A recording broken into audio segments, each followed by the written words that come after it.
Muito bem, pessoal, muito bem.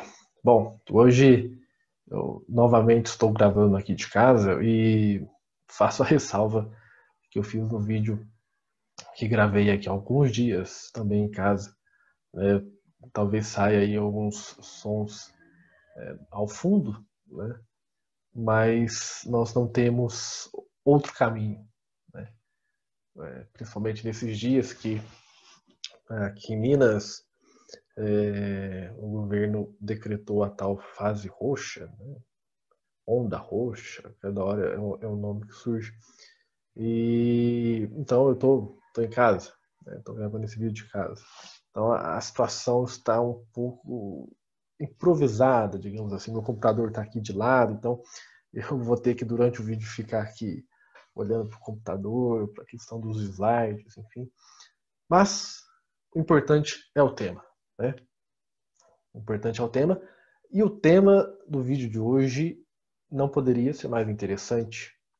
Nós trataremos de um assunto quase que histórico, no direito de família. E hoje eu diria que de fato é um assunto histórico. Isso entrou para a história. Não teremos mais aplicação deste instituto no direito de família. Refiro-me à legítima defesa da honra. A legítima defesa da honra. O Supremo Tribunal Federal colocou uma pá de cal sobre a legítima defesa da honra. E é isso, portanto, que nós veremos a partir de agora. Bom, o STF decidiu essa questão da legítima defesa da honra, né, sobre a inconstitucionalidade, veja bem, a inconstitucionalidade da legítima defesa da honra na ADPF 779, certo? ADPF 779. Agora veja o que é interessante. Nós podemos dizer que é uma constitucionalidade sobre um argumento.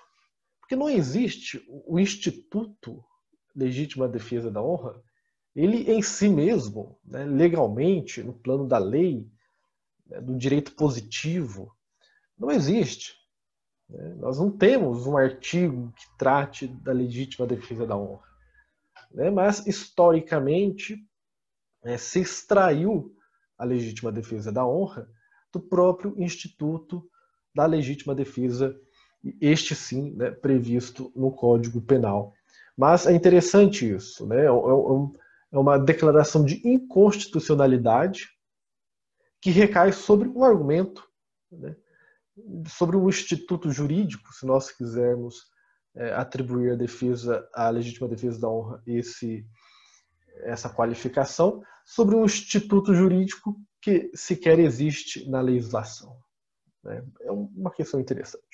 Bom, então nós precisamos definir o que é legítima defesa e depois definir o que é legítima defesa da honra para podermos então distinguir, né, uma legítima defesa da outra. Bom, por legítima defesa, como eu disse, a legítima defesa encontra previsão do Código Penal. Tá? Então, o que é a legítima defesa?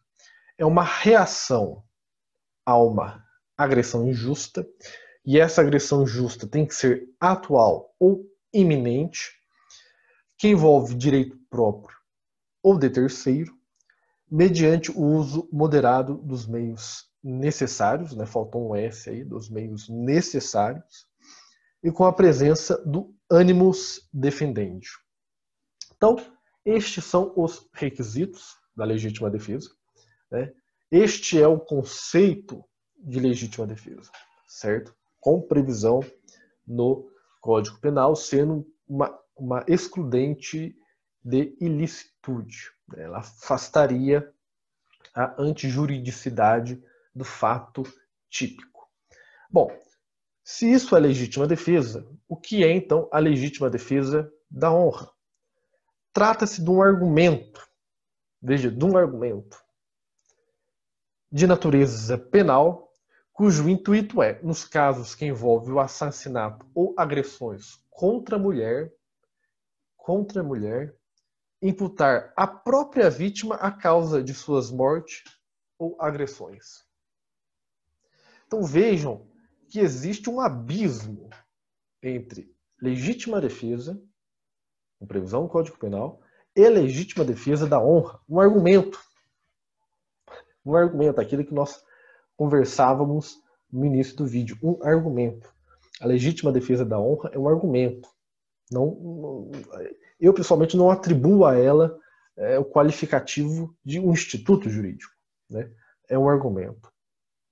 E veja, é um argumento que visa atribuir à vítima a causa do seu sofrimento.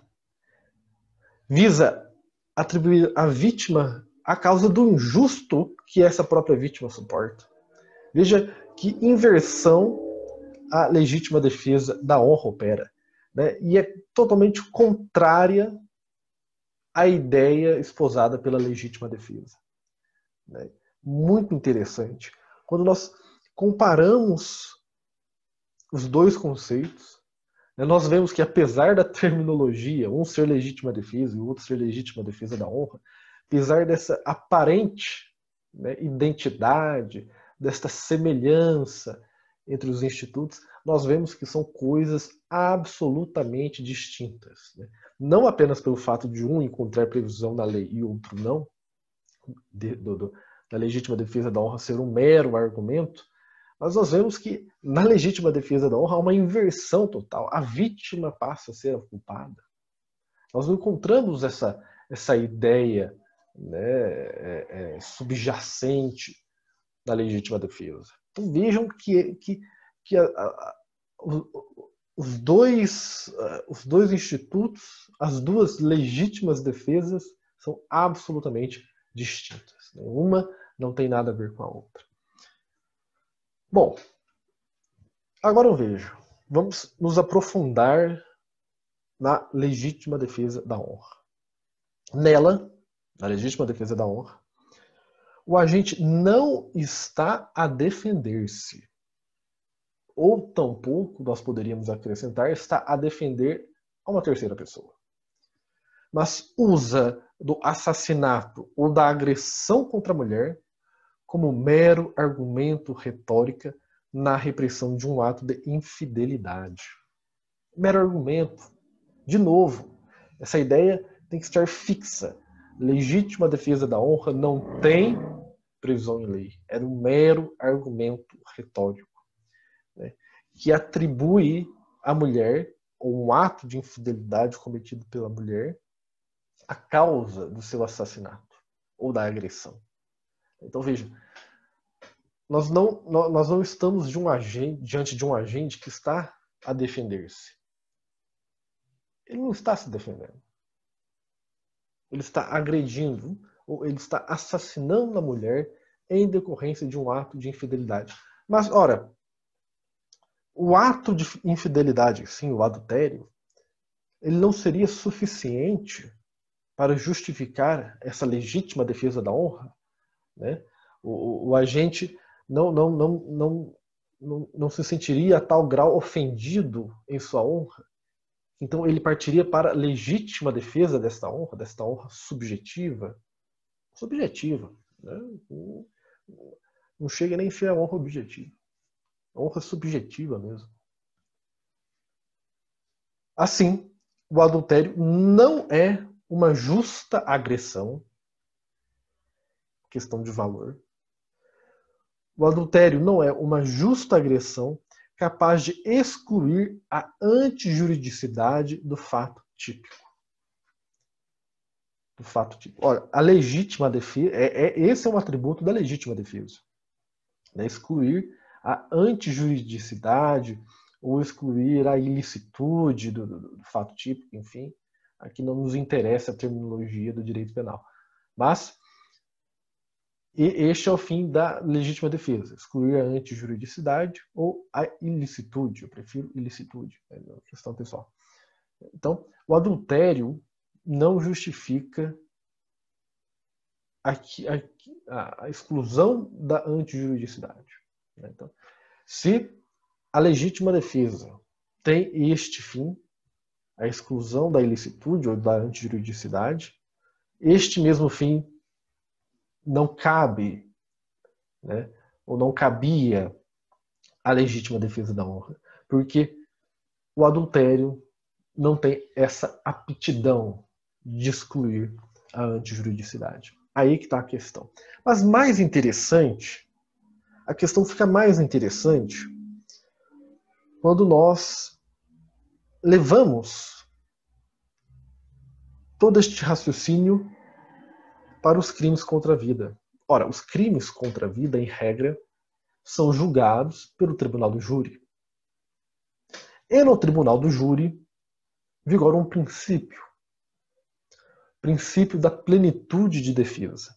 Ora, no processo penal, nós sabemos que o réu tem direito à ampla defesa. Ampla defesa. Mas, especificamente,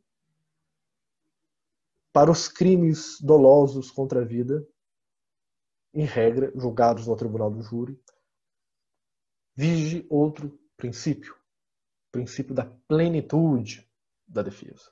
Então, se de um lado nós temos a ampla defesa, do outro nós temos a plenitude de defesa. A plenitude de defesa, ela tem uma característica peculiar, só sua. Ela admite argumentos atécnicos e extrajurídicos. Então, o advogado pode apelar aos sentimentos dos jurados em busca da absolvição do réu. Um argumento atécnico, um argumento extrajurídico. Será que até mesmo nestes casos não seria possível admitirmos a legítima defesa da honra? Se nos crimes contra a vida, no julgamento destes crimes, nós podemos utilizar de argumentos atécnicos, de argumentos extrajurídicos? Eu não poderia alegar que o réu ficou absolutamente ofendido em sua honra. Os vizinhos começaram a falar dele, os amigos, a família. Ele se sentiu muito ofendido, ficou absolutamente consternado e assassinou a sua esposa. É um argumento atécnico, é um argumento extrajurídico, mas estes argumentos, justamente por essas características, não seriam eles admissíveis no tribunal do júri, já que em regra é isso que acontece? O Supremo Tribunal Federal entendeu que não. A legítima defesa da honra não cabe nem mesmo dentro da plenitude de defesa nos crimes dolosos contra a vida. Por quê? Agora vejam que interessante as expressões utilizadas pelo Supremo Tribunal Federal e a carga destas expressões. A legítima defesa da honra seria um estratagema cruel. A legítima defesa da honra seria um ato subversivo da dignidade humana. Subversivo da dignidade humana. Que inverte totalmente a dignidade humana. Entra naquela ideia de que a vítima, ela própria, causou o injusto que suportou. Né? Entra nessa ideia de que a legítima defesa da honra é um ato subversivo da dignidade humana. Uma expressão muito pesada, muito delicada, empregada pelo Supremo Tribunal Federal. Viola os direitos à vida e à igualdade. A vida e a igualdade. Né? E totalmente discriminatória contra a mulher. Guardem essas expressões utilizadas pelo STF. Guardem essas expressões. Né? Porque diante do peso dessas expressões, destes argumentos, de fato, fica muito, muito, muito difícil concordarmos com a legítima defesa da honra, ainda que no tribunal do júri, ainda que diante do princípio da plenitude de defesa. Muito interessante esse julgado do STF, ADPF, né?